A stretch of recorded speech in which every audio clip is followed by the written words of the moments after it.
afternoon to you, 4 o'clock time for Sports for CLE. Hope your weekend is off to a good start. Andrew Berry was on the Pat McAfee show earlier this afternoon.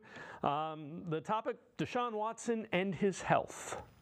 We feel very good about the transition, Pat. He's in a really good spot, mentally, physically. Obviously, he's been rehabbing the shoulder injury, but he's well on his way there and in a really, really strong spot. I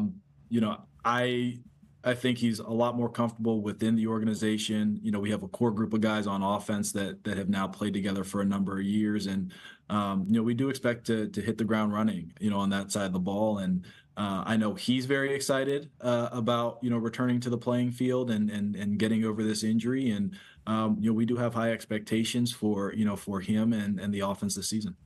Did you know there was a chance, though, after missing that much football, like this might, for just reality of the situation? Yeah, I think you even look at it with, players who are coming back from serious injuries. I don't think it's uncommon for there to be some transition or acclimation. Like that has to be in the realm of, the realm of possibility. But we still feel really good about Deshaun. We like the trajectory that we've seen. And we really do think that he's going to have a big year. With that, let's welcome in G. Bush from 92.3 The Fans, The Barbershop, as well as the Ultimate Cleveland Sports Show. G. Bush, two things really stood out. Number one, feels much more comfortable within the organization. That's key. And number two, they didn't expect him to come out and set the world on fire after not playing for a long time. I think Andrew Berry was very honest and very realistic there. Yeah, listen, I think Andrew Berry in the front office is always taking a long-term approach to this thing. I think, people forget, I always throw it out there, he's played 11 games, some of that suspension, some of that injury, and he sat out a whole year prior to that. And then, people forget that he, prior to him coming back in those few last games, the year before last, he wasn't able to be in the facility. He wasn't, so he just came back, no training camp, no anything, just came back, started throwing the football. And when you at that type of speed, I think we all kind of, underestimated how quickly and fast the game moves. Just from a perspective of me playing in college, I just remember just going from high school to college, and I only played in the MAC, and I came back and was like, man, these guys are moving at the speed of light almost, man. These tackles are getting off the ball, and it's just an acclimation. Now put it, that's just at the Division I level. Think about it from a standpoint of you playing quarterback at the highest level in the universe, and you're not practicing, you're not throwing the receivers, you don't have any chemistry. And with all that being said, it's not any excuses. I think Deshaun will tell you that he needs to play better, and he wants to play better. I think the big takeaway from that is, there's a number of people that have been playing together for a long period of time. He has now been in, now been in a mix of that opportunity to interview Deshaun and to see him and be around him over at his restaurant opening. And you can just tell that he's much more comfortable in his skin. He's much more comfortable with people around. He's much more comfortable with the community. And I think a lot of that comfort level will translate to the football field, because now it's just all about football. You know what I'm saying? It's all about getting the guys together. He knows he's the guy. He's not looking over his shoulder. He's above, his timetable in terms of coming back. And I only look at the one words that, he said earlier in the offseason. He said he's going to be ready week one, day one. And I think Andrew Berry kind of was like, he was kind of squeamish about that. He's like, "Oh, we want to under-promise, over-deliver here, Deshaun. Let's pull that back a little bit and get you back on the field first." But I think they both feel like he's in a good position. Yeah, and the thing is, he expects himself to play better, which is the key there as well. All right, Browns draft class, NFL executives on a couple players in that. This from The Athletic. Their first pick, Michael Hall Jr., prototype who fits Jim Schwartz's defense as a twitchy upfield penetrator. If they can motivate him and get him playing down in, down out, it will fit well for Schwartz's defense. And keep in mind, kid's 20. Michigan guard Zach Zinter is good for where they got him. If you're comfortable with the medical, they were a playoff team, so adding players you can win with, not because of, is what you're looking for in this draft. I think, you got to remember, Michael Hall isn't 21 years old yet. So anything you're talking about, motivation and even size, let the kid grow a little bit.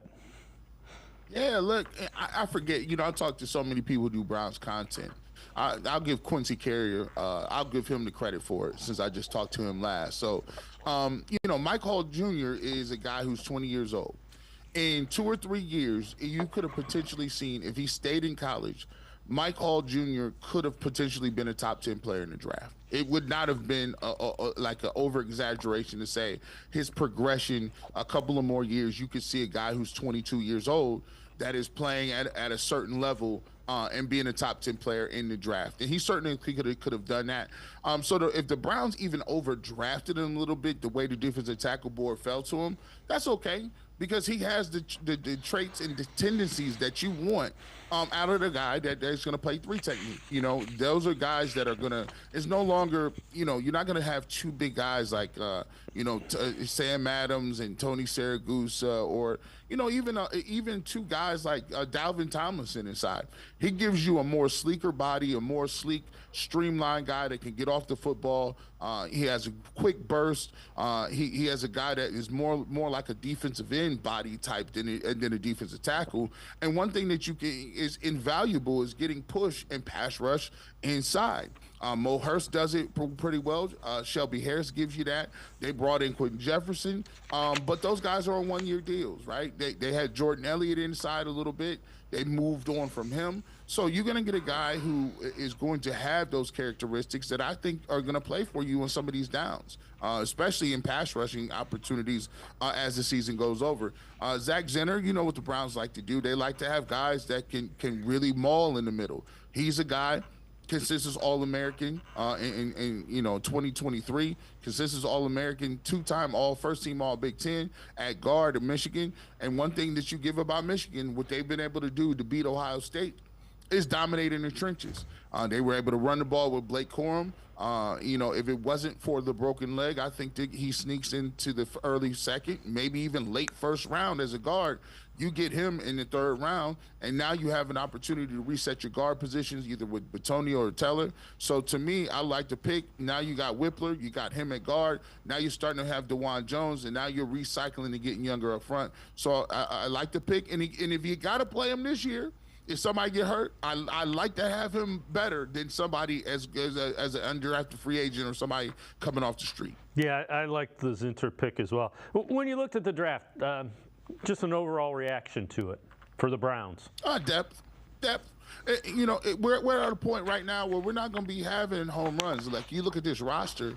The roster, I mean, where are the roster spots at? They're bringing back all of their safeties, including Rodney McLeod, including DeAnthony Bell, including, the kid from Ohio State. Your corners are set.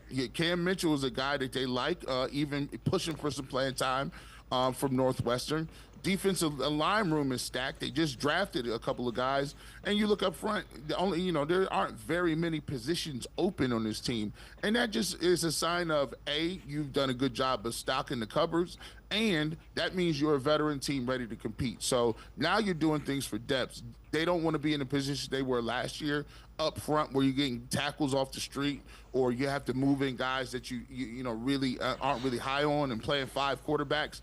I think they've done a good job of doing what I call Operation Stockpile at every position, even the quarterback when they're 4 deep, bringing in veterans that still got DTR. So I think this is a depth draft class, and if you can get a flyer and somebody in those late rounds, maybe a Jamari Thrash, a Nathaniel Watson, if those guys, turn out to be anything or splash for you, hey, clap it up. That's how you make yourself go from a playoff team to Super Bowl teams if you can get lucky on one of those diamonds in the rough.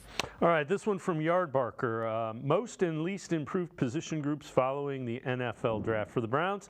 They say the most improved wide receiver. Browns didn't have a wide receiver outside of Amari Cooper eclipse 650 yards last year. Cleveland made it a point to surround Watson with more talent this offseason, acquiring Judy, selecting Jamari Thrash in the 5th round. Least improved inside linebacker. Browns lost Anthony Walker, Sione Takitaki. They responded by signing Jordan Hicks, Devin Bush.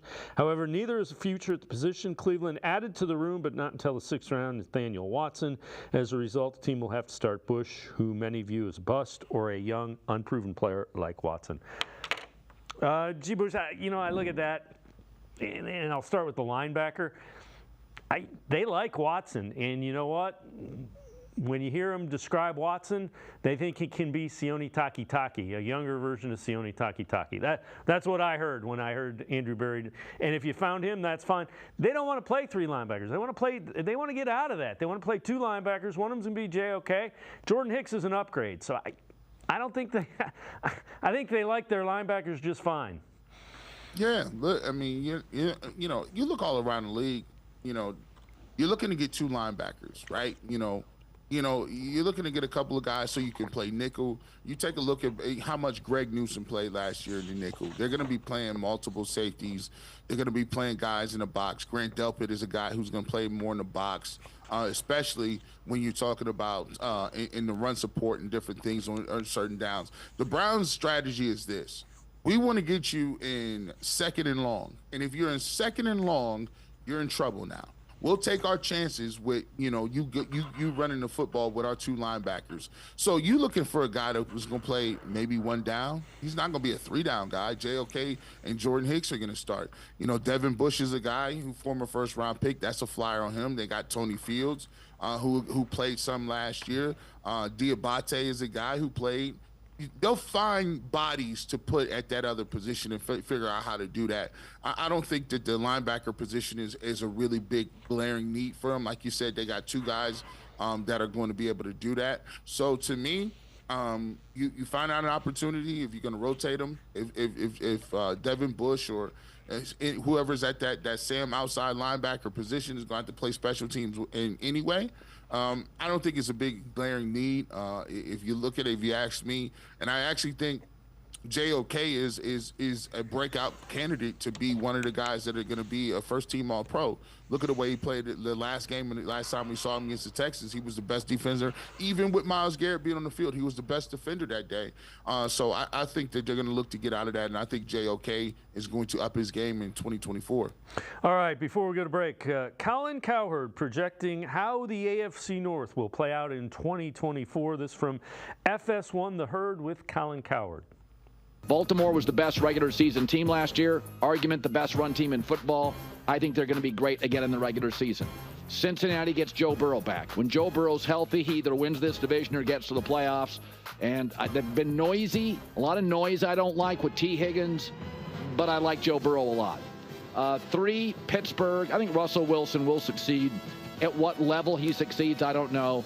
And I didn't buy Cleveland last year. I don't buy him this year. I think Kevin Stefanski and Andrew Berry are excellent, but there's things upstairs they have to deal with, and I think it's a really good division. G. Bush, it is a really good division, but that's also the guy that bought Ben Simmons being the next face of the NBA about 4 or 5 years ago and told LeBron James he could ride into the sunset. So what he buys, man, not that big of a deal. Well, listen, I remember Colin buying the Browns at the end of last year when we had Joe Flacco. And if you like the Browns with Joe Flacco, all we've done is upgraded at receiver. We get Nick Chubb back. We get the offensive line back. Oh, and if you like the Browns defense, which was arguably, and I would say, no worse than the 2nd-best defense in the league, we got the Defensive Player of the Year back in Jim Schwartz's defense in the 2nd year. Guys comfortable. I think we've upgraded the defensive tackle room. I think we brought back most of the guys that we had on that unit, so we're good there. So, for me, if you're buying and selling and looking around, I think that the Cleveland Browns, at worst, and you at worst are third in that division, at worst third in the division. And I'm willing to look at it like this: they play the best football of in the division against Joe Burrow. Just go look at Joe Burrow's numbers against the Cleveland Browns. So if you want to talk about Deshaun Watson up in the air, listen, Joe Burrow is about one injury away from being injury prone. Like he's one more injury away from you being like, well, when y'all gonna start to question that? Because that contract is big too, and the whole offense is riding on what he does. So to me, and I think people are giving Baltimore too much of a pass as well. I mean, you gave him a blanket pass for having a home game in the playoffs and to Patrick Mahomes, and you decided not to run the football anymore. Right? What happened? You lost 3 offensive linemen, starters. You did bring in Derrick Henry. But listen, at what point in time are we saying, when is Lamar Jackson win these clutch football games? So, there's a lot. It's the best division in football. I think it might be one of the best of all times. Every team on that list, from top to bottom, all of them can be good. And I think the best you're going to do in the division is 4-2 for anybody. I think you're going to see a lot of splits, but 4-2 is real hard to get to in the division. But I got the Browns, no worse than 3 in the division. G. Bush and I can step aside, take a quick time out. Other side of the break, we'll head to the voicemail of Truth and Reason, talk a little bit about the wide receiving core. Sports4CLE. Be right back. Stay with us.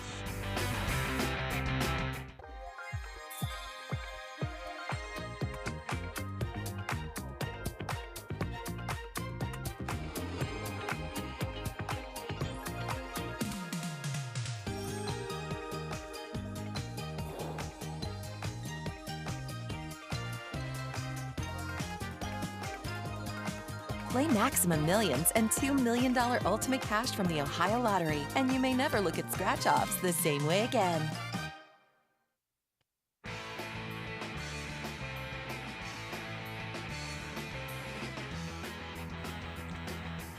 We continue talking Browns with G. Bush from 92.3 The Fans, The Barbershop, as well as the Ultimate Cleveland Sports Show. Let's head to the voicemail of Truth and Reason. Hey, Dave from Cleveland. A few things for you. First of all, the wide receiver room. We need to extend Amari Cooper just to have that presence in that room, even if he goes from a number 1 to a 2. Number 2, Zach Zinter. This guy's going to be a beast. That's my favorite pick in the draft. Number 3, Diabate. That's my boy. He's got to step it up and make some plays this year, if he can make the lineup or here or there. But I think that guy's going to be a beast awful. All right, brother. Love the show. Love you. You and the family be safe. Take care. And I'll be back to bug you. Bye. As always, appreciate all of the voicemails. G. Bush, I'm kind of in the same boat with Diabate. And, yeah, they got to find a way to extend Amari Cooper. He's really the lone proven guy that they have. And it's gonna be interesting because you're hearing that Justin Jefferson, number 1 wide receiver, wants to be the highest paid non-quarterback. That's been the latest. So that room and the price of number 1 wide receiver is going up. Yeah, that's and this is why when you talk to fans and some of them are a little confused why you gave Jerry Jeudy the extension sight unseen. Is because it's not about what is today. It's about forecasting, man. This is about, much of what they do is almost like the stock market. They're playing futures here. They understand that Jamar Chase is coming up. And then when Jamar Chase get that big deal, Justin Jefferson is going to say, I like my teammate from LSU, but statistically, I've been the best guy. And my numbers might go down because I got a rookie quarterback that I'm dealing with. So I want top dollar. No, I don't want to prove it another year. You know what Justin, your numbers went down. Don't play that game. He is not playing that game. His agent ain't playing that game either. So what happens with that is now you start to go look around. Jerry Jeudy got paid early because guess what? We can't afford to have Elijah Moore, Jerry Jeudy, and Amari Cooper on 1-year deals because now you're playing musical chairs with yourself. Why would you box yourself out and now you can only give 1 or 2 of those guys contracts when you can extend Jeudy, figure it out from there, and hopefully he does his thing, and then work with something with Amari Cooper and say, listen, let's get you taken care of as well, and then come up with something where he could possibly go out as a Cleveland Brown, and so that number around the league is only going to get bigger as receivers start to have bigger days, bigger years. Puka Nacua, he's like, look, I done did all this the first year. He's going to be like looking around and saying, hey, listen, let me get out of that rookie deal, especially guys who didn't get picked in the first year, right? In the first, you don't have that 5th year that you're looking at. You can't sign a 5th year option for guys that go later in the draft. So you're going to have some 4-year guys that are looking around. Amari St. Brown, to be exact. You look at him, and you look at Brown, AJ Brown in Philadelphia. It's no surprise that when Amari St. Brown got the money, AJ Brown was like, hold on. We're going to have to go back to the negotiating table. I need to get me some more money too. So you got people re-upping as we talk about it, because that's the high price. People are now woke up and said, well, I guess throwing the football is the way to go, and you can't drag it. You can't hip drag anybody down to tackle them now. So I guess everybody has 2,000 yards receiving, right? Well, here's the other thing. So, along your lines of while we're talking about it, these are wide receivers with 5 years of 700-plus yards receiving over the last 5 years. So these are the guys that have had over 700 yards receiving the last 5 years each season. So it's Cooper, Devontae Adams, Tyreek Hill, Chris Godwin, Cooper Kupp, Mike Evans, Diggs, Lockett, A.J. Brown, McLaurin, DK Metcalf, DJ Moore, and Keenan Allen. What do all those guys? All those guys got paid. So that gives you an idea. And the one good thing is Andrew Berry and the front office have been really creative with, okay, we'll give you this much guaranteed. We can bring the value down. Won't be as big. They're going to have to get creative with finding a way to extend Amari Cooper. Yeah, they've been real good at creativity. They just did something with Nick Chubb. You know what I'm saying? And when you Amari Cooper, he came in and I think he almost silently rebooted his career. When he was coming from Dallas, it was a thing. They let him go. They said, we got CeeDee Lamb. We don't need all that. We got CeeDee Lamb. We going to roll with him. And Amari Cooper was kind of the guy that kind of got phased out of the loop, right?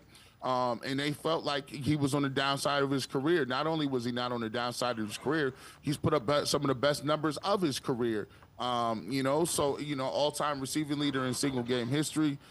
He's not going to wow you with anything, but he's open. He's always open. He's a great route runner. And one of the underestimated things that I'll give Amari Cooper is he plays hurt. He's played hurt the last 2 years and has not let his production slip. There was times where Amari Cooper was on the injury report, wasn't practicing all the way till Thursday or Friday, and he's found a way with leg injuries or lower body or sports hernias or whatever the case may be, concussion symptoms. He's always found a way to get out there and play and be durable. And when the Browns didn't have a receiver, Amari Cooper was the guy until everybody like David Njoku stepped up and kind of matured. So I'm a big fan of Amari Cooper. I like the way he goes about his business.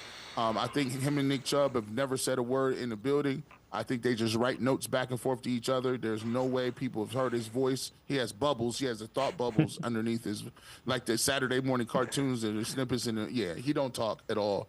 And I just like his game, man. So, I like to see it get done. Yeah, at a position that's full of guys that are, for lack of pain in the ass, Amari Cooper is not. He is the diva wide receiver. So I'm guessing the front office will find a way to value that and get that done. All right, before I let you go, biggest roster needs for every team after the NFL draft. This is from Sports Illustrated, and I couldn't disagree more with what they have. For the Browns, they have quarterback, inside linebacker, and outside linebacker. The Browns really need a quarterback, but they're stuck with Deshaun Watson and his contract for 2 more years. Defensively, the second level is a concern beyond Jeremiah Owusu-Koramoah. Losing Sione Takitaki this offseason in free agency may loom large. They signed Jordan Hicks, 5 straight years of over 100 tackles. I think they upgraded the inside linebacker position, and I liked Anthony Walker and Sione Takitaki just fine. Walker couldn't stay healthy. I got to sip my coffee here in a second. This is outrageous. How many quarterbacks you want them to have?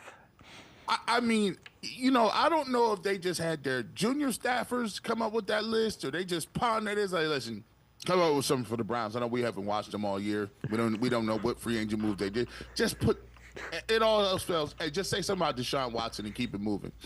So, if you don't know, the Browns went out and got Jameis Winston. He's one of the best backup quarterbacks that you can get, right? They went out and got Tyler Huntley, who I'm not going to throw up the Pro Bowl thing, but he did kind of he's had experience in the division and he can win football games for you. He's shown he can do that. You draft DTR. DTR has had some playing time experience for you last year. So if you don't, like, what other quarterback were they going to add where that would have boosted you on that list? Are you going to get Tom Brady? Maybe Tom would have came back and gave you the boost you wanted. Like, I don't know. In the linebacker position, I mean, I don't even think people, like, there may be 2 or 3 primetime middle linebackers in the league. Roquan Smith and the guy out in San Francisco. But other than that, man, there ain't no linebackers running around. I mean, this is not the Zach Thomas's and Ray Lewis's era. Like, that ain't what we doing no more. Guys are moving more towards passing downs and safeties and 2 linebackers that can cover. So, yeah, that was just one of those things where all else fails, throw Deshaun Watson out there, and then you could kind of say you kind of down on the Browns this year. So, but until we prove it, we're gonna still keep getting these type of articles and stuff. So, we're waiting on it. I'm with you. G. Bush, as always. Thanks so much for the time and the insight. Appreciate it. Thanks very much, G. Bush. Appreciate you. G. Bush, make sure you check him out. 92.3 The Fans, The Barber Shop. Saturdays from 8 until noon. You can catch him Monday through Friday on the Ultimate Cleveland Sports Show. We're going to step aside, take a quick time out. Lance Reisland from The Plain Dealer, as well as cleveland.com, joins us. Film breakdown, video analysis of the Browns draft class. Straight ahead on Sports4CLE. Stay with us. Come back to go forward. Back to learning new things. Back to pursuing your dreams. Tri-C has flexible learning options to fit your life. And every year, more than 1,000 local companies provide Tri-C students with real-world learning. The right education can boost your lifetime earning power by hundreds of thousands of dollars. Start now with a college education you can afford. Tri-C, where futures begin.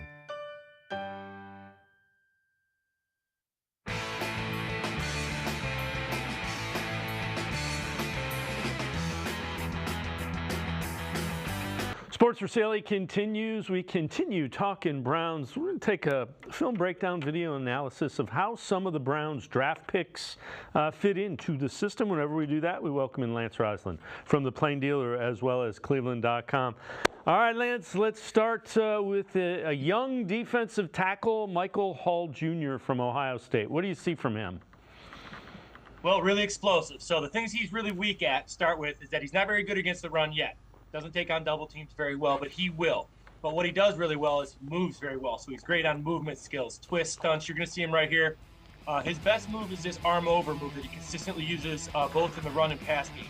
So he's a pure pass rusher right now, which is what the Browns need. If you think about how he's going to fit with the Browns early on, he's going to be a situational third down pass rusher. And that's really what they need, a guy with great energy and great length. You know, he's got an 81 plus wingspan. He ran a 4.78. So he's got tons of ability to get after the passer. He'll learn how to play the run a little bit more, but they don't need him to do that. And he's a scheme fit. So now he's not a guy who's going to sit in there and take on tackles. He's a guy who's going to blow a gap, which is what Schwartz's defense is. So great scheme fit, great athlete, great upside. I really like this pick. And I'm never against offensive defensive line being picked at any point in time because you win and lose up front at all levels of football. Other thing I would say about Hall, 20 years old. So the size he is now is not the size he's going to be 2, 3, 4 years down the road. Just because he's going to get physically mature, and you think about the difference between when you're 20 and 24. It's a pretty big difference, especially for a guy that comes in at 290. Third round, pick 85. They go offensive lineman Zach Zinter. That's a guy I honestly think if he didn't break his leg in that Ohio State game, he goes a lot higher than this.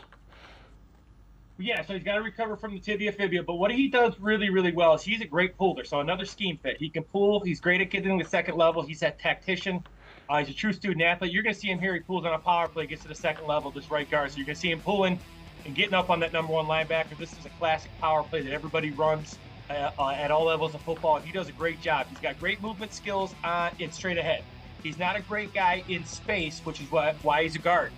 He's a big, tough guy, but pass protection, where he would struggle at times, he'll get okay because you can help him with the center. But he's a super tough guy. He's a tactician. So he understands the game. He's so well coached at Michigan. This entire offensive line was so well coached. They won back-to-back Joe Moore awards for the best offensive line in football, and he was the best player on that line. And I agree with you. If he's not hurt, he's a first, second-round talent because of his ability to pull, get to second level, and in pass protection, he just tries to out-tough you. So I think he fits in both scheme-wise and mentality-wise. And you can see him being a rotational guy and a guy who down the road, Tonio's not getting any younger, Teller's getting a little bit older and expensive. So they're going to have to start thinking about who's up next interior-wise. So no fourth-round pick for the Browns. They come back in the fifth round, and they take the wide receiver, and it's Jamari Thrash, 6 foot, 188 pounds, from Louisville. Also played at Georgia State before that. What do you see in Thrash that the Browns liked? Well, two things it showed me by taking a receiver this late. One is they have high expectations in Jerry Jeudy, right? So if you don't take a draft pick early on with a guy that, receiver, which is a position people thought they needed, then you have high confidence in Jerry Jeudy, and you paid him that way. So they really believe Jerry Jeudy can do it, and so do I because of his talent level. So if he gets himself straight, he'll be a really, really big talent. Thrash is the guy who's pretty interesting, right? So he's not a huge guy. But he runs well. He's a 4.48. You're gonna see him. He's a sudden guy, twitchy guy. But what he does well, he does a lot of things well. And for him to get in the rotation for the Browns, he's gonna have to learn to play inside, outside, and a bunch of different spots. Seems that he comes from a very good system at Louisville. His best year was in 2022 at Georgia State. He was outstanding. He's had a great 4 years at Georgia State and 1 year at Louisville. Was very good in the ACC. He's a really developed route runner on the outside. He can run all the routes. I think his best quality is his change of pace. So it's his ability to go from slow to fast, fast to slow, decelerate, accelerate is his best quality. And that's a big quality in the NFL, to get to top speed within a few steps. And he does that. So he's a 4.4 guy, but he gets to top speed really, really quick. He's got to play in the slot. I think he can make a run at that fourth receiver in the Browns rotation for sure.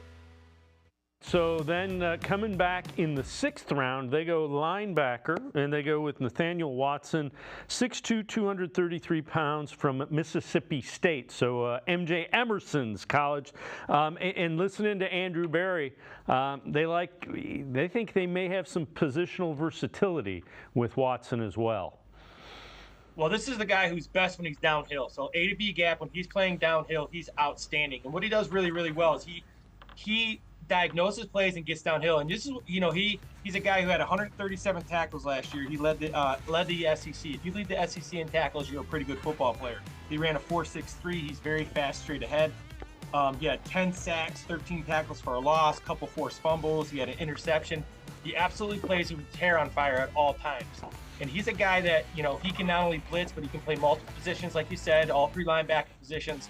He's a big guy, right? He's 230 pounds, and he runs really well. He's not great in spacing. He's not great in coverage. But, one of the things I talk about Schwartz all the time, Schwartz doesn't put his guys in bad positions. So he's not going to make this guy cover until he gets a little bit better at it. But in terms of getting after it, getting downhill, blitzing, covering, stopping the run, first down, this is a guy who's got some versatility and a lot of productivity, and then he tested very well. So this could be the steal of the draft for the Browns. This guy's got a lot of talent in a talent-rich SEC. So I really like this pick. Yeah, in listening to Andrew Berry talk about him, he felt like he had some of similar skill sets to Sione Takitaki, who left via free agency. And he also said they foresee him, once he gets his sea legs under him, was the term he used, that he could be a green dot guy, which tells you that they think that he's pretty smart. He's got high football IQ if you're going to put the green dot on his helmet, if you think he has that potential. Well, if you look at all the Browns draft picks, if you look at Andrew Berry, I'm a huge believer in, life is not a faucet. So you don't get to turn on your academics and then turn off football, or turn off your football. And you whatever you do, you're consistently a creature of habit. And Andrew Berry and his staff, they draft guys who are creatures of habit. Everything they do well, from the classroom to community service. I really feel that not everybody's perfect, but they try to have these guys that have a wide range of skills, both mentally and physically. And this is the guy who has all the skills. He's He's not a guy I was real high on because all my apples were in the Peyton Wilson basket, but he looked really good on film. And when you break him down post draft, you're like, all right, this guy's got a lot of skills. And Efsionu Taki's a good example. And think about what he can do with the new kickoff. He'll be important on that early on too. All right, 7th round, their first pick, they had 2 in the 7th round. First one of the 7th round, a guy that a lot of the national experts think could be the steal of the draft, Miles Harden, 5 foot 11 inch, 195-pound cornerback from South Dakota. Well, he's a guy, pretty interesting guy. So 28 starts at South Dakota. What I really like about him is that he's a football player. He's a team captain. You're going to see him here. He's at the corner here, knocks down the receiver, and goes to make a play. So a couple things I see from him. He ran pretty well. Obviously, he played at a lower level, so there's going to be a learning curve there with the consistent speed. But what he does really well, he's an outstanding zone player right now. And the man skills will come, but I can see him being a nickelback in zone on 3rd down maybe. He'll learn them. He's not bad in man coverage, but I think he's better in zone. He's got a tremendous football IQ, recognizing route combinations, ins and outs, over-unders, down and distance, situational football. Very, very smart. Again, a guy who's very well-rounded. I think he's a guy who can play corner. I think he's smart enough to play safety. I think he's physical enough and fast enough to play all those positions. So the one thing you have to, agree with the Browns and how they draft, they're really smart in what they see in a defensive back for their scheme. So this is the guy who has a lot of versatility. Right now, he's better in zone than he is man, but really a versatile guy, flies around, team captain, just a really good football player. So there's the cornerback that we'll keep our eye on as far as development goes. Then with their final pick in the draft, another 7th rounder, Juwan Briggs, 6'1", 297 pounds out of Cincinnati. What do you see from Briggs? Well, my first notes on him when I started watching him months ago is he's the bull in the china shop. So he's not a guy who has tremendous lateral movement. He's not a guy who's shifty. But what he is, you'll see him right here, is he gets off the football. So what his best attribute is he gets off the football, and he usually wins on the snap. He's absolutely relentless. I've heard nothing but good things about his character and how he practices and how he carries himself. He's a guy that's going to, he'll have to play really well, but he's got great guys to learn from. You can see him as being a practice squad guy, a guy that's going to make things very difficult on that starting offensive line with his energy. And once again, he's very, very strong. He's very mature. He's a guy that fits the scheme in terms of he's a one-gap guy who likes to get upfield, and that's a Jim Schwartz trait. Stout, low to the ground. Again, he's not super laterally, but, he wasn't asked to do that a lot. I just think he's a guy that they can develop and plays with a lot of energy, high motor. Typical kind of late-round pick the Browns are used to with these guys who are high motor guys, can get off the ball and win on effort. And this is the guy who wins on effort. He's a maximum effort guy. Really, it was a pleasure watching his film. The thing that jumped out to me, and you made note of it, 39 reps at 225 pounds. I think Nick Chubb found his workout buddy in the weight room there. Yeah. When you see him, he does it. He's very strong and he plays strong. So some guys don't carry over that weight room strength. They don't carry it over functionally. This is a guy who's weight room strong, but when he sets in there, boy, he's hard to move, and he's not real tall, and he doesn't play real tall. He's got great leverage. At some point in time, he wrestled, I bet, because he is a really stout guy, plays with great balance, leverage, contact balance. He's a guy who's going to be he'll give a run. It's just that room is stacked, but you never hurt. You always need linemen. Linemen in both sides of the ball, you need them at all times. Lance Reisland, as always, great stuff. Appreciate the time and the insight. Thanks very much, Lance. As always, thanks for having me. Lance Reisland, make sure you're checking him out. Plain Dealer as well as cleveland.com. Always really good insight on the video breakdowns. We're going to step aside, take a quick time out. We continue talking Browns. Sports for CLE. We'll be right back. Stay with us. The Ohio Lottery Partners in Education program is dedicated to recognizing exceptional students, teachers, and schools throughout Ohio. Scan the QR code on screen to nominate students and teachers as Academic All-Stars and Teachers of the Month. They must be currently enrolled or teach in grades K through 12. Is your K through 12 school developing students' literacy skills to achieve success in reading? If so, you can nominate your school for the School of the Year. Students can win $100, teachers can win $500, and schools can win $2,500. Scan the QR code, fill out the forms, and nominate deserving students, teachers, and schools today. The Ohio Lottery Partners in Education program takes pride in honoring exceptional students, teachers, and schools across Ohio. Submit your nomination today. It's fun, fast, and free.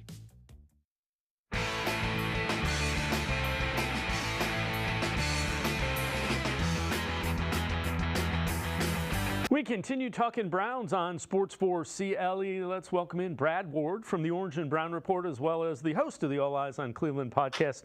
Brad, let's start. I know you wrote one of your articles that you always write, things you think you know about the Browns. So Jamari Thrash brings an interesting skill set is point one. Number two, how option choice routes will impact the young wide receivers on the roster, and the undrafted free agent with the best path to the roster. So let's start with Thrash. Well, Jamari Thrash is an interesting case, Dave, because he played at Georgia State. He played one role where he was really just a deep threat. And his tape is really fun at Georgia State because he is just running vertical routes and threatening deep down the field. And Louisville used him in a different way, at a different level of competition. He was used in intermediate routes. Now he's really, he's not an above the rim guy. He's a guy that is sudden. He runs good routes. He can create separation, and man, he identifies areas to get in and sit down in zone well. So he's a good, nuanced route runner. But he is not. One area he needs to improve is at the catch point, right, in contested catches. But the one thing you notice that stands out the most is his ability to transition from catch to yards after catch, right? Like his ability to receive the ball and immediately get upfield, his ability to change speeds, hesitate. He's very, very elusive once he has the ball in his hands, which makes him a fun watch and brings something that the Browns really, really don't have as far as a yards after catch guy. Yeah, what about the choice and option routes? What do you think that does? So it's really interesting, right? So this is going to come from Ken Dorsey, big time, right? This is a lot of what they did in Buffalo. And for me, this stands out as a big thing when you're looking at the Browns' younger wide receivers. So your Cedric Tillmans, your Thrash, your David Bell, your Michael Woods. Even Tillman, we saw struggle a little bit when given this responsibility last year on just a few occasions. Can they adapt to this ability to read the defense post-snap, read leverage post-snap, and then make the same decision and be on the same page as the quarterback as you do that? Because it's incredibly dangerous if you're not, right? Josh Allen has thrown a lot of interceptions in his career where it was just a miscommunication between him and his wide receiver. So I think and don't worry about Amari Cooper or Elijah Moore or even Jerry Jeudy so much with this as I do the younger guys. And I think that whoever kind of adapts to the choice routes or the option routes that they're going to run a lot of, probably the best may fill in that wide receiver 4 role. So the undrafted rookie free agents, who do you think has the best chance of finding his way onto the roster? Feels like Trayton Welch would be the guy. They need a tight end, right? They have to have a tight end. Tight end tells a story for me, and they did not draft one, which was a little surprising. So Trayton Welch comes in, and he doesn't have the best profile in the world, but he does have enough speed to get up the seam.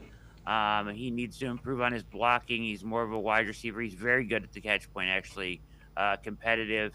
He has a little nastiness to his game. So if he can improve and be a dual threat kind of tight end, I think that tells us that he could maybe fill in that tight end 3 position, which I think it feels really unfilled at this point. Yeah, it's going to be interesting. So this one is from The Athletic. One undrafted prospect to watch on each roster. For the Browns, they go with Davion Cone, guard from Miami. Cone started 37 games between Alabama, 2 years, in Miami last season. Second team All-SEC pick 2022. He's 6'4", 324 pounds. Powerful blocker, long arms. They say it would surprise no one if he develops into a starter. He's going to be behind Zach Zinter, but yeah, he profiled to be like a 6th-round pick, and they got him as an undrafted free agent. They've done a nice job doing that the last couple of years, being Andrew Berry in the front office.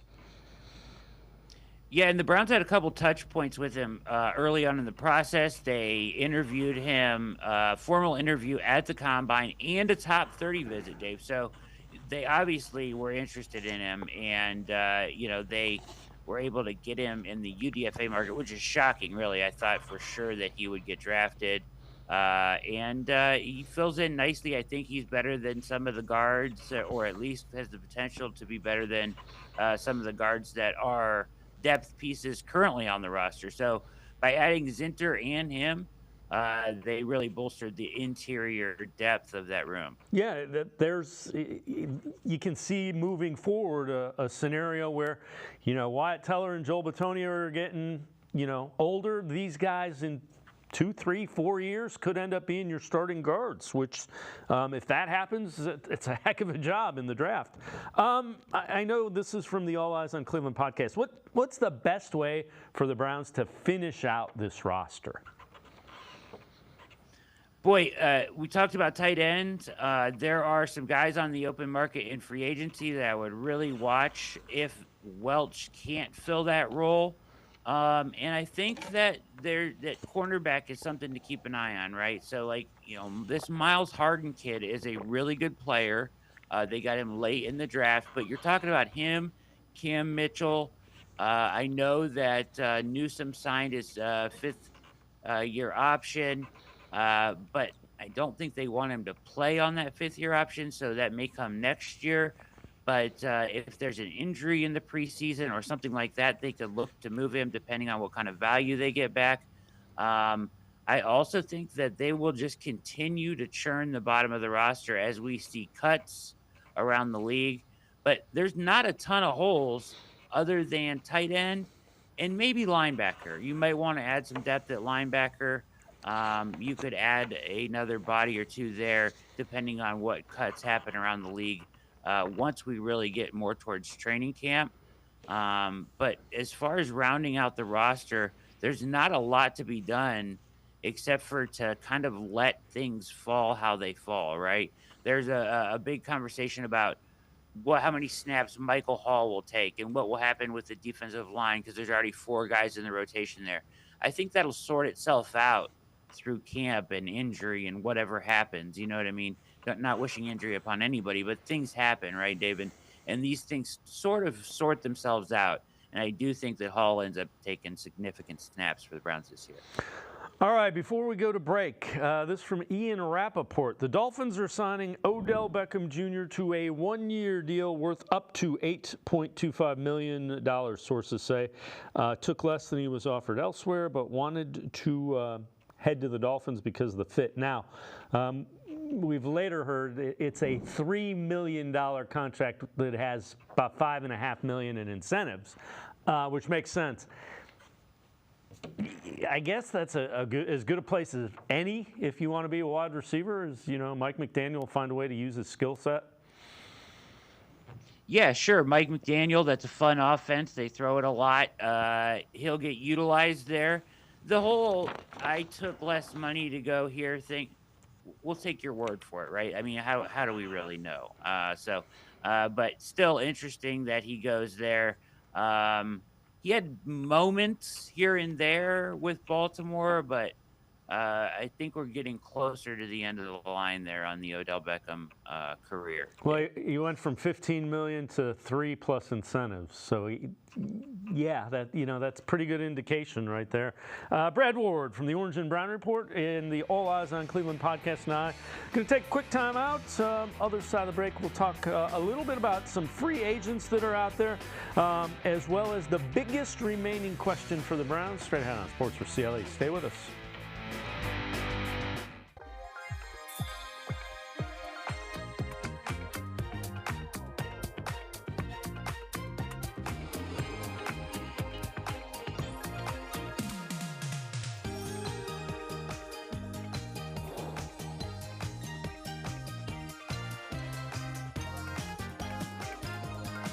Play Maximum Millions and $2 million Ultimate Cash from the Ohio Lottery, and you may never look at scratch-offs the same way again.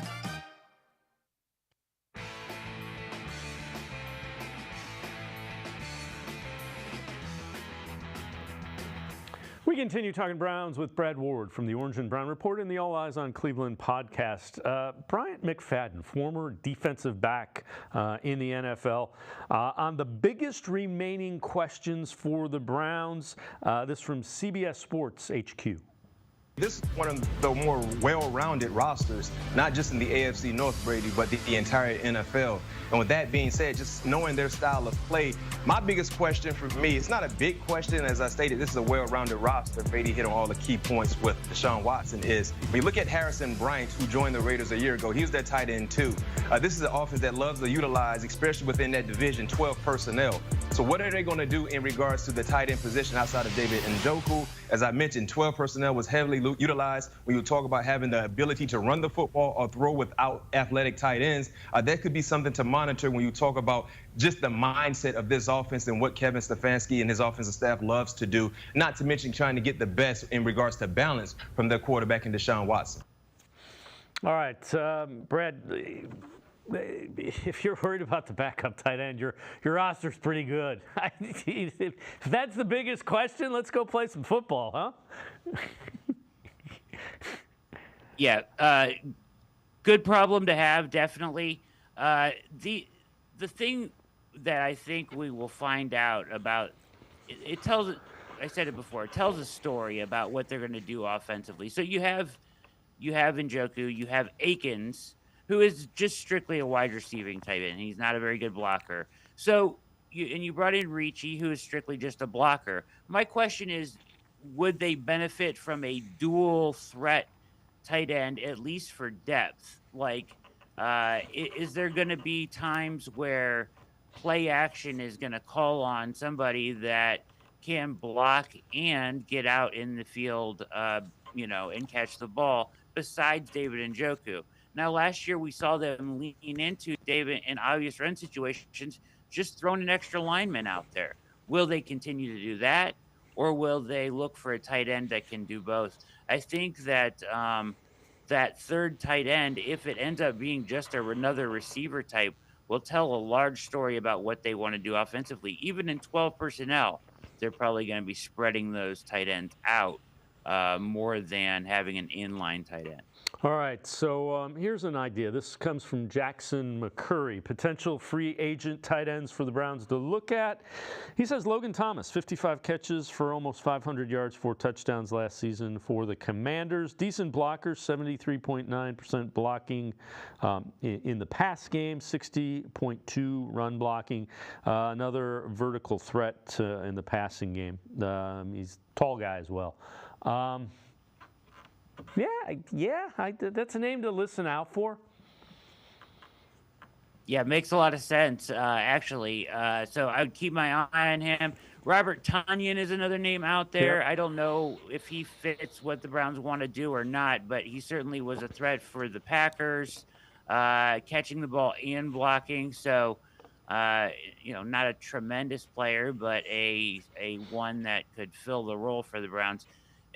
It'll really depend, honestly, I think, on how well Welch comes along, because I think they probably want to add a younger body to the roster here and develop somebody. But can he help immediately in these situations where they need to go multi-tight end? and have some versatility with the player. So this one surprised me quite a bit. This is from Warren Sharp, Sharp Football. Usage of 3+ wide receiver sets in 2023. Rams did it the most, 95%. Panthers 89%. Bengals 81%. That's not a surprise. Colts 77%. Commanders were 5th at 75%. The Eagles and the Browns, the 6th most at 73%.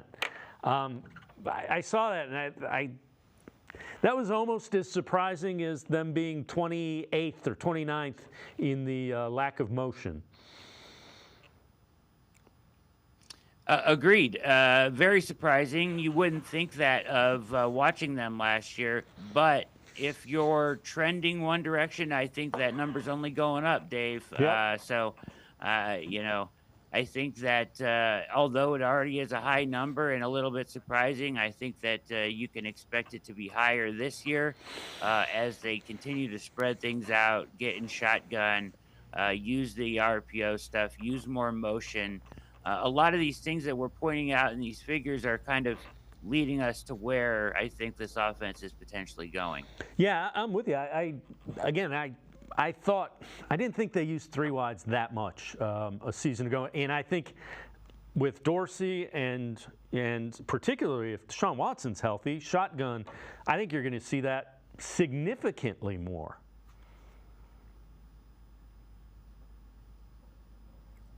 Yeah, absolutely. They're going to want to spread stuff out. They're going to want to move guys around. You're going to want to get free releases for Judy,